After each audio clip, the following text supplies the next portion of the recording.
Hey guys, it's Bella and welcome back to another episode of Mystery Mondays, or Sundays for some of you. Every single time I upload one of these I get a million comments saying Mystery Monday, but it's Sunday. We have a different time zone here in Australia. Everywhere has different time zones. Ours is just ahead, so Monday for me is Sunday for a lot of people, so I'm just gonna throw that out there. I offered to make this, upload this Monday night for Australia so that it's Monday everywhere, but you guys really seem to enjoy watching them on your Sunday nights, so I'm just gonna keep uploading them at the same time until you guys are like, Bella, stop. And I'm also gonna keep calling them Mystery Mondays because it's Monday for me. So if you guys are new, then Mystery Mondays, basically every single Monday I upload a video talking about an unsolved mystery, like an unsolved murder or an unsolved missing people case, and they're super interesting. So if you guys are interested in that sort of thing, definitely give this video a thumbs up for me to let me know that you enjoy them and want to see more, and don't forget to subscribe to my channel so you can see when I upload new ones. Today's video is an incredibly interesting one, and if you guys are interested in unsolved mysteries, then you probably know about this one already because it is widely known and did kind of go around on the internet. That is the murder of Elisa Lam. So Elisa Lam was a 21-year-old college student from Canada. She was on a solo West Coast tour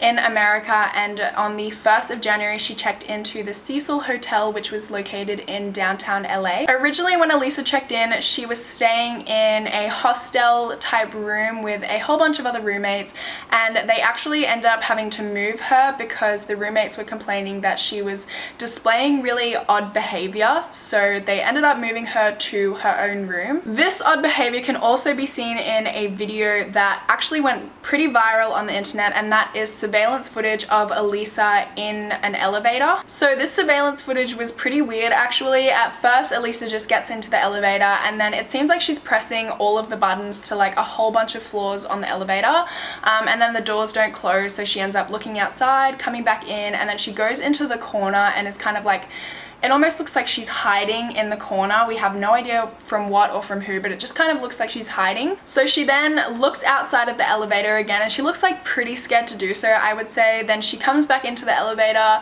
and then again she gets back out of the elevator and starts doing really interesting hand gestures, maybe gesturing to someone who you can't see in the surveillance footage. I have no idea, but she's doing some really interesting hand gestures. Then it looks like she walks off and away from the elevator, and the elevator doors finally close because they didn't close the entire time that this footage was rolling. And then finally when she walks away, the doors of the elevator close, and this was the last footage or the last sighting of Elisa Lam. 18 days later, on the 19th of February, after numerous reports from hotel guests saying that the water pressure was really low and the water tasted a little bit funny and had a bit of a funny coloring to it, a hotel staff member named Santiago Lopez, I believe it's pronounced. He was a hotel staff member, and he went up to check the water tanks, which were on the roof of the Cecil Hotel. When he went up there, climbed the ladder to look in, he found the body of Elisa Lam. When he found Elisa, she was actually naked, and all of her clothes were in the water tank with her, just kind of around her in the water, and they were the same clothes that were seen on the surveillance footage in the elevator. What was so strange about finding her in the water tank is that it's really hard to, if not impossible, to get onto the roof where the water tanks are located without tripping some sort of alarm. The only way to get through the door to the rooftop stairs is if you have a hotel pass, a hotel staff member's pass, to get up there, and Santiago himself had to deactivate the alarm to get out there. I also think there was a fire escape that you could use to get to the roof, but you had to kind of climb out of a window to get to this fire escape. I'm not sure if that would trip any alarms, but I do believe that was a thing that they had. And even if somehow someone did manage to get to the roof where the water tanks were located, they would first have to get onto the platform that the water tanks were located on. Then they would have to climb a 10-foot ladder to the top of the water tanks. They would then have to lift a 20-pound lid off of the water tank, and say she did it herself, then she would have to get in and somehow pull this 20-pound lid back on top of her, which would have been really hard to do from the inside of the tank. So let's quickly talk about the hotel she was staying at, the Cecil Hotel. This was a really shady place in itself. It was a really sketchy place, and a lot of bad things had happened at this place. Elizabeth Short, who was also known as the Black Dahlia, apparently stayed at this hotel before she died. So Richard Ramirez, also known as the Night Stalker, and his copycat both stayed in that hotel while they were committing their crimes. Also, the hotel had a whole bunch of suicides that had taken place inside it, including one where someone jumped from their window and then landed on a pedestrian and killed the pedestrian as well. It's also said that the Cecil Hotel was haunted, so this place is just really sketchy.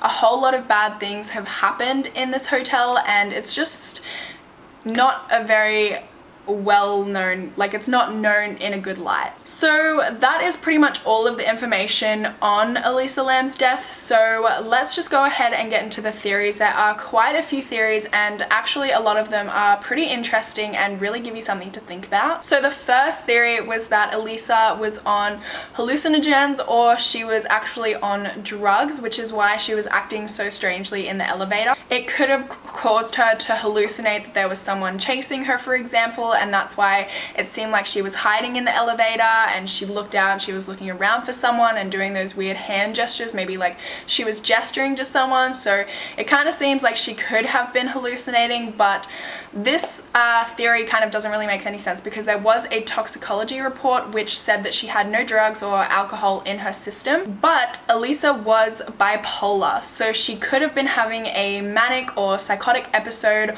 or even hallucinating due to her bipolar disorder. So Elisa was also bipolar. She had 4 different medications for this disorder, and another theory, which is kind of the same as the drug theory, is that maybe she was having a manic or psychotic episode or hallucinations due to her bipolar disorder, and possibly thought she was like seeing or hearing someone that may have been following her. This would explain why she was acting strangely on the elevators. It is also possible that somehow she managed to get on the roof, whether it was through the fire escape, and due to the fact that she may have thought that there was somebody following her, she got into the water tank to hide and ended up drowning while she was in there. Maybe she couldn't get the lid back off, but this is another theory. It's also possible that she may have committed suicide because she was depressed. Elisa had a Tumblr blog which she was very open about her bipolar disorder and the fact that she had depression on this blog,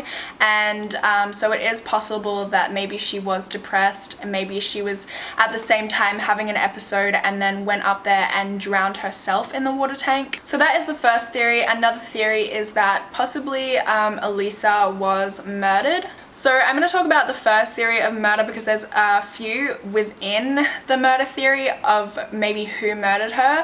And the first one, I don't believe at all, but she retweeted this thing on Twitter which was about an invisibility cloak, and they think maybe she knew too much, and then the people running this, I didn't really look into this one too much just because I thought it was so stupid, but I thought it was worth mentioning. Apparently the people who invented this invisibility cloak, which was to hide military personnel so that they could go into the war and surprise people because they were like invisible, supposedly maybe she knew too much and then was killed by the creator of this company. However, I think this theory is just so stupid, because I'm sure other people would have retweeted this on Twitter and not been killed. Like, it just doesn't make sense that she was the only one who was killed. But one that is more plausible is that it was a hotel staff member that killed her. This one is a little bit more plausible because in the surveillance footage that I showed you guys earlier, there's actually a minute of footage that seems to be missing in this, and nobody else would have access to this footage besides hotel staff members. Not to mention the fact that hotel staff members are the only people that have access to the rooftop stairwell to get to the water tanks on the rooftop without triggering the alarm, because there was no alarm the day that she disappeared or was murdered on the top of the rooftop. So it would make sense that it could have been a hotel staff member who used their access to get in there and then put Elisa Lam in there, maybe throwing her clothes in after her to kind of dispose of the evidence. In the footage, again, it kind of seems like she's trying to get away from someone, and you can't really see anybody on the camera, but the doors won't close. So it's possible that there was someone outside of the elevator doors, and that's why the doors weren't closing. That's why she kept looking out there, and it looked like she was gesturing to someone at one point. And it's possible that this was a hotel staff member because they would have known where in the elevator the cameras were, so they would have known how not to get themselves seen. So that's another reason that it kind of makes sense that it was a hotel staff member. I feel like a normal person wouldn't just know exactly where the cameras are pointing to, so to get out of their vision. But Elisa's autopsy showed no signs of physical trauma, so that kind of disputes the fact that it was a murder, because if someone did murder her, then there would have been some sign of maybe a struggle or some sign of somebody causing some sort of trauma to her, but there was none. So this brings us to our next theory of the paranormal. Basically, this theory suggests that while she was in the elevator pressing all the buttons and stuff, that maybe she was possessed, and this possession caused her to commit suicide. And this goes along with the fact that the Cecil Hotel is said to be haunted. Several people within the hotel had claimed that they had been choked by thin air, and another woman in the hotel actually choked to death while her assailant was never caught. And another theory within the paranormal theory is that Elisa was actually playing this Korean elevator game. And this game involves using an elevator to travel to another dimension. Now, I don't know all of the rules to this game off the top of my head, so I'm just going to insert like a photo of the rules onto the screen right now so you guys can kind of read it for yourselves. But some of the elevator games suggest that when you get back from another dimension that you are confused and disorientated, and maybe in this confusion Elisa went up to the roof tanks and accidentally committed suicide. Now, the next theory has to do with a movie called Dark Water from 2005, and this is just a huge coincidental just like mess of weirdness. Basically, this movie called Dark Water is so incredibly similar to the death of Elisa Lam. It has the same thing where people in the hotel were saying that their water was really funny and it tasted gross and looked weird, and then they found a decomposing body in a water tank. In the movie, there was also elevator problems, and the main character was seen to be talking to like an imaginary friend, as well as the fact that she was wearing really similar clothes to Elisa. So it's possible that somebody was recreating this murder, or that that Elisa was actually recreating this movie herself. And the last theory is that Elisa was part of a tuberculosis test cover-up. So it turns out that during the time that Elisa was staying in the Cecil Hotel, there was actually an outbreak of tuberculosis on Skid Row and basically in the downtown LA area. The strange thing about it was that the test that was being conducted on people with tuberculosis was called Lam Elisa. Also, I'm not quite sure how to pronounce the word for the main drug that is the treatment of tuberculosis, but it is said that it can cause delusion and abnormal behavior, which would explain Elisa's behavior in the elevator if maybe she had tuberculosis and they were treating it. But then again, her toxicology report showed no drugs in her system, which brings us to the next point, that possibly Elisa Lam never existed and she was a cover-up for this government-funded testing of tuberculosis. People say that the government could have done this so that when people looked up Elisa Lam, it wouldn't come up with the government testing Lam Elisa. They would instead just be flooded with all of these articles about the mysterious death of Elisa Lam. So that is pretty much all of the theories. Personally, I feel like a lot of people are going to disagree with what I have to say about this case, but I honestly do think that it was suicide or an accidental death. The autopsy report ruled it that it was an accidental death from drowning, and honestly I do believe that. I don't believe that it was a murder. I mean, it's possible that it's a murder and I do see the possibility of that, but the theory that I believe the most is that she committed suicide or accidentally drowned while having a manic episode and maybe thought that she was hiding from someone in the tanks and ended up drowning. So that's personally what I believe. I feel like it explains all of the strange behavior. I'm not sure how she got to the roof. I'm thinking maybe it could have been through the fire escape, but that is personally what I believe. You guys don't have to agree. I would love to hear your theories anyway on what you think happened, what theory you believe the most. I definitely do see the possibility of a hotel staff member committing this murder.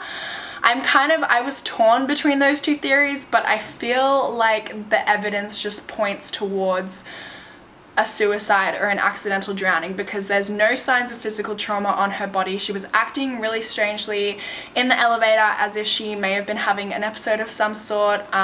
So yeah, I personally just feel like that is a theory that I believe the strongest, but it's still really strange to me the way that she was acting and everything, and I would love to hear your thoughts on this case. I would love to hear what you guys think. And yeah, I really hope you guys enjoyed today's video. Give it a thumbs up if you enjoyed it and want to see more of these Mystery Mondays. Don't forget to subscribe to my channel, and hopefully I will see you guys in my next video. Bye!